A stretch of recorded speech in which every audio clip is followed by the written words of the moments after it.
Praise lord. దేవునికి మహిమ కలుగును గాక. ప్రభువైన యేసు క్రీస్తు కృప మీ అందరికీ తోడై ఉండును గాక. మరి ముఖ్యంగా ఈ నూతన మాసము జూన్ నెలంతా ప్రభు కృప మీకు తోడై నడిపించాలని ప్రార్థన చేస్తున్నాను.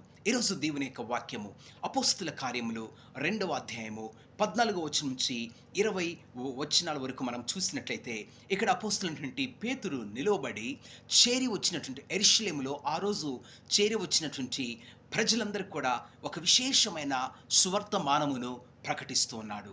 ఇక్కడ మనం గమనించినట్లయితే ఆ యొక్క రోజు జరిగినటువంటి దేవుని యొక్క ఆత్మ నింపుదల ఆ కాలములో సుమారు 2800 సంవత్సరాల క్రితము ప్రవచింపబడినటువంటి వాక్యము ఆ యొక్క పెంతెకొస్తు దినమున మరి దేవుని యొక్క ఆత్మ నింపుదల ద్వారా మరి అది నెరవేర్చబడినది.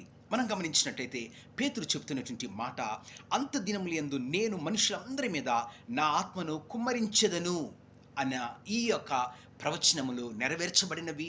ఆ రోజు దేవుని యొక్క ఆత్మ అందరినీ నింపి ఉన్నది. ఆమేన్.